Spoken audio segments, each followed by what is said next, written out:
बांग्लादेश सुना है कि नहीं?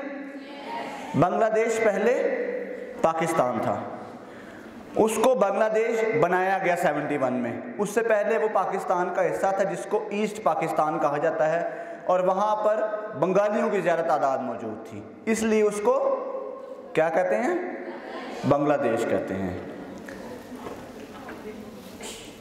1971 में बांग्लादेश हमसे अलग हो गया, ईस्ट पाकिस्तान हमसे अलग हो गया, और हमारा जो बाजू एक वो यानी बकौले शायर कबल इकबाल से आ रही है सदा, ये चमन हमको आधा गवारा नहीं। तो ये मशहूर ज़माना आपने सुनी होगी, वो ये उसी मौके पर कही गई थी। 3 मिथ्स पाई जाती हैं। मिथ समझते हैं क्या होती है? मिथ होती है किसी भी चीज़ के बारे में ऐसी बात का मशहूर हो जाना, ऐसे प्रोपेगेंडे का मशहूर हो जाना जो वहाँ पर मौजूद ना हो लेकिन मशहूर हो जाए। कि यार मिसाल के तौर पर पाकिस्तान के बारे में मशहूर है कि पाकिस्तान एक दहशतगर्द मुल्क है, तो क्या हम या इस हॉल में बैठे हुए तमाम लोगों में से कोई एक भी बंदा दहशतगर्द है? नो। तो फिर वो दहशतगर्द कहाँ है? क्यों? वो वहीं बाहर से आते हैं, इंट्रूड करते हैं और मुल्क में अफरा तफरी फैलाते हैं। तो मिथ वो होती है कि जिससे आपके मुल्क के बारे में या आपके लोगों के बारे में, जैसे मुख्तलिफ बरादरियों के बारे में, मुख्तलिफ लोगों के बारे में मुख्तलिफ मिथ्स बनी हुई कि ये बरादरी के लोग ऐसे होते हैं, इस ज़िले के लोग ऐसे होते हैं, फैसलाबाद के लोग जुगते बहुत मारते हैं। तो हालांकि फैसलाबाद मैनचेस्टर भी है, इसकी ये पहचान नहीं बताई जाती। तो मिथ वो होती है जो बात हो ना लेकिन फैलाई जाए। तो आज सिर्फ जो 3 मिथ्स हैं ईस्ट पाकिस्तान ट्रेजेडी के ऊपर, वो मैं आपसे डिस्कस करना चाहूँगा। उसके बाद फिर इंशाअल्लाह उस्ताद मोहतरम सर आबिद इकबाल खारी साहब के हवाले माइक कर दूँगा।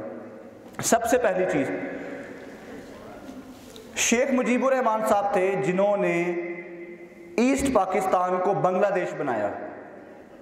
ठीक है, ईस्ट पाकिस्तान, जिस तरह जिन्ना ने हिंदुस्तान से पाकिस्तान बनाया, इसी तरह शेख मुजीबुर रहमान थे जिन्होंने पाकिस्तान से बांग्लादेश बनाया, ईस्ट पाकिस्तान को। उनको बंगाली ज़ुबान पे बंगला बुद्धू कहा जाता है, जिसका मतलब है बाबा कौम, जैसे हम कायदे आज़म कहते हैं। तो जो बंगला बंधु थे, एक मिथ जो उन्होंने पूरी दुनिया में प्रोपेगेट की कि जब वो पाकिस्तान से रिहा होकर लंदन पहुँचे, यहाँ पर वो कैद थे पाकिस्तान की एक जेल में अपनी कुछ गद्दारी की एक्टिविटीज़ की वजह से। जब यहाँ से रिहा कर उनको लंदन भेजा गया तो उन्होंने जाते पहला बयान दिया जी कि 30 लाख बंगाली मार दिए गए। दरमियान में वो ढाका जाते हुए दिल्ली रुके तो अचानक उनको इंकशाफ हुआ कि अब जी 35 लाख बंगालियों को मार दिया गया। एक और जगह पे उन्होंने तकरीर करते हुए कहा कि 10 लाख बंगालियों को मार दिया गया। ये 6 दिन के अंदर अंदर उनके 3 मुख्तलिफ बयानात हमें मिलते हैं तारीख की किताबों में। तो आप अंदाज़ा लगाएं कि 10 लाख और 35 लाख 2.5 मिलियन लोग 6 दिन में मर सकते हैं? प्रैक्टिकली इम्पॉसिबल बात है। हिटलर ने 6 सालों में 60 लाख लोगों को मारा था। तो यहाँ पर कैसे वो ऑपरेशन जो 25 तारीख को शुरू हुआ और 25 मार्च को और 16 दिसंबर को ख़त्म हो गया, उस 6 महीने के दौरान कैसे आप 35 लाख लोगों को मार सकते हैं? तो ये एक बहुत बड़ी मिथ है जिसको प्रोपेगेट, और इसकी गवाही ये सिर्फ वो बात नहीं है कि मैं तकरीर के लिए या खिताबत के लिए आपसे कर रहा हूँ। इस बात का इनकार जो बांग्लादेश के सबसे पहले वज़ीर इत्तलात व नशरियात थे शेख अब्दुल अजीज़, उन्होंने कहा कि ये बेबुनियाद बात है।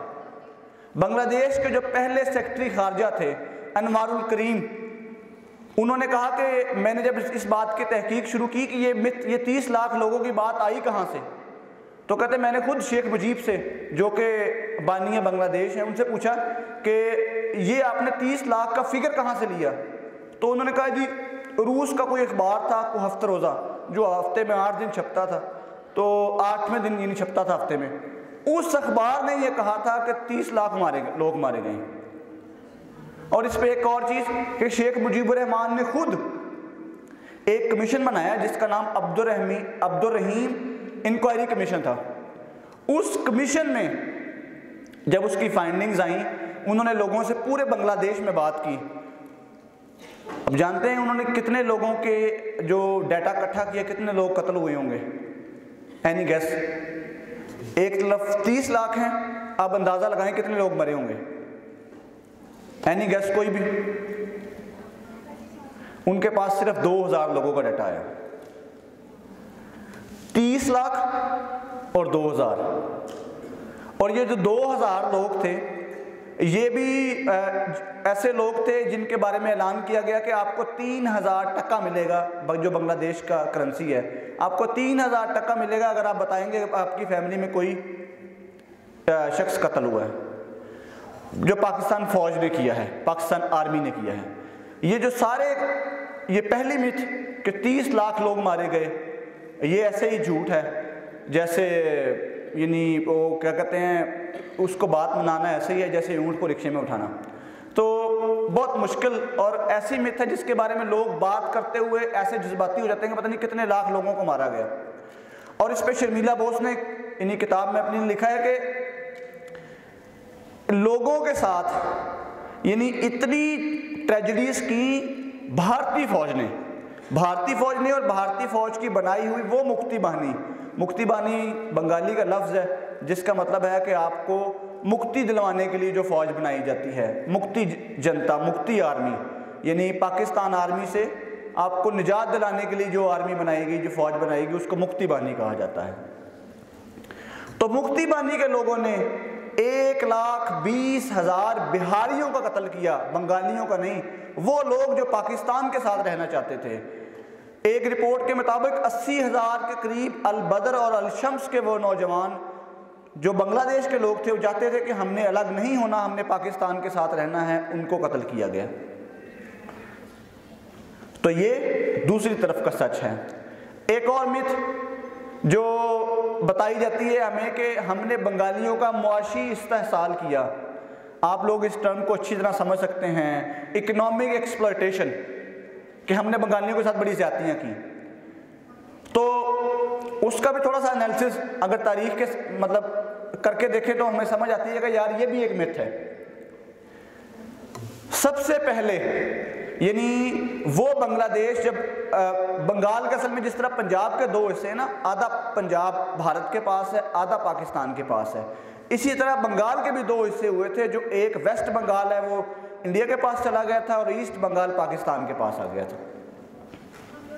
तो जो वेस्ट बंगाल था वो ऑलरेडी इतना स्टैब्लिश था, इतना वहाँ पर कलकत्ता जिसका कैपिटल था, वो इतना पूरी जो बंगाल की सारी इकॉनमी की बेस उसी पर थी।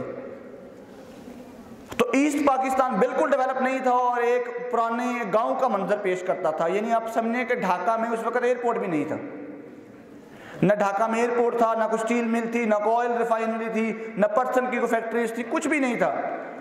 और इन सब के बावजूद जब 1960 में ढाका पाकिस्तान के एक्सपोर्ट्स का 70% दे रहा था। क्यों? पिछले 13 साल में पाकिस्तान ने वहाँ पर इंडस्ट्रियलाइजेशन की और वहाँ पर इतने काम किए जिसकी वजह से ढाका, वो बड़ा मशहूर कॉल है शेख मुजीबुर रहमान का कि मुझे इस्लामाबाद की सड़कों से पटसन की बू आती है। तो पटसन की बू तो आनी थी भाई, वहाँ पर जो डेवलपमेंट हुई तो वो उसको भी देखना चाहिए। तो अब इन दो मिथ्स के साथ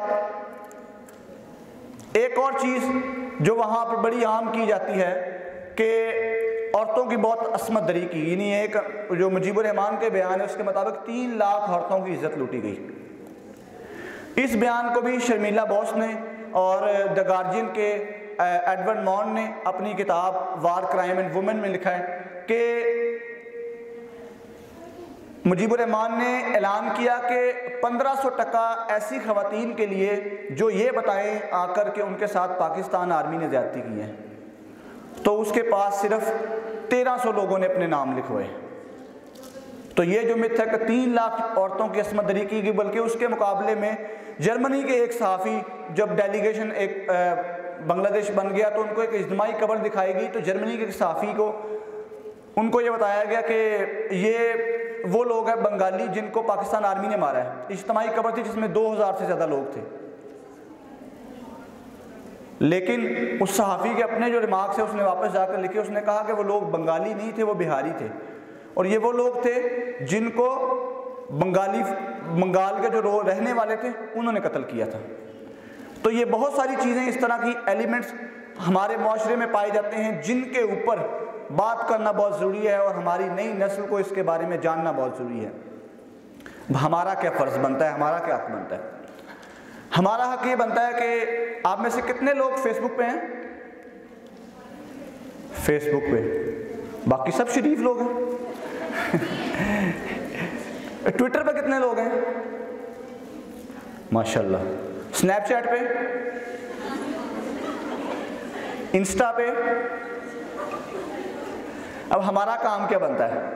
हमारा काम ये बनता है कि हम स्नैपचैट हो, इंस्टा हो, ट्विटर हो, फेसबुक हो, लिंक्डइन हो, जिस भी सोशल मीडिया प्लेटफॉर्म पर बैठे हैं, बात कर रहे हैं या जहां पर हमारी सुनी जाती है, वहां पर हम फीलिंग चिल विद 49 अदर्स के अलावा एक और स्टेटस भी लगाएं, एक और स्टोरी भी अपडेट करें, एक और स्ट्रीक भी लगाएं।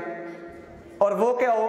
वो ये कि यार जितनी बातें बांग्लादेश के बारे में की जाती हैं, ये परसों जब आप देखेंगे 16 दिसंबर होगा तो बहुत सारे आपको सूडो स्कॉलर्स मिलेंगे जो आपको बताएंगे कि आपने बांग्लादेश के साथ ये किया, लेकिन उन्हें साथ में ये भी बताएं कि हमने उनको क्या क्या क्या क्या दिया, ताकि आप पाकिस्तान का जो मुकदमा है वो सोशल मीडिया के ऊपर भी प्रेजेंट कर सकें। हमारे यहाँ इस वक्त सबसे बड़ी जो समझे इसको बदकिस्मती हमारी है वो ये है कि हमारा जो यूथ है उसको यही नहीं पता कि हमारे साथ हुआ क्या है, या हमने आगे पाकिस्तान का केस पूरी दुनिया में प्रेजेंट कैसा करना है। कोई बंदा कहता है मीनी पाकिस्तान दहशतगर्द है, जी हम दहशतगर्द हैं। कोई कहता है जी पाकिस्तानी चोर है, जी हम चोर हैं। कोई कहता है जी पाकिस्तानी बेईमान है, जी हम बेईमान हैं। वो फौरी तौर पर उसकी बात को सुन लेते हैं, लेकिन उनको बताया ये नहीं बताया जाता कि यार अरफा करीम रंधावा, मलाले यूसुफजई, डॉक्टर अमजद साकिब, ये लोग भी इसी माशरे का हिस्सा हैं। अब्दुलस्तार ईदी, अली मोइन नवाजिश, ये सारे लोग इसी माशरे का हिस्सा हैं, इसी माशरे से निकले हैं। Doctor Abdul Salam Nobel laureate, तो ये लोग भी इसी माशरे से निकले हैं। इन लोगों को हम पूरी दुनिया में प्रोपोगेट क्यों नहीं कर पा रहे? तो मेरी आप तमाम लोगों से रिक्वेस्ट है कि अपने अपने सोशल मीडिया अकाउंट्स को अच्छे अच्छे फिल्टर लगाकर तस्वीरें में ज़रूर लगाएं, लेकिन उनके साथ साथ अपने सोशल मीडिया अकाउंट्स को हफ्ते में एक बार, ज़्यादा नहीं कर सकते तो हफ्ते में एक बार सिर्फ प्रो पाकिस्तान पोस्ट ज़रूर लगाएं, जिससे पाकिस्तान का जो मुस्बत इमेज है उसको हम दुनिया में दिखा सकें। क्योंकि जो आर्टिफिशियल इंटेलिजेंस है वो आपको वही चीज़ें दिखाएगी जो आप पोस्ट करते हैं या लगा रहे हैं। तो इन 3 चीज़ों पे जो मैंने बताई, एक तो कौन कौन सी मिथ थी? सबसे पहली मिथ क्या थी?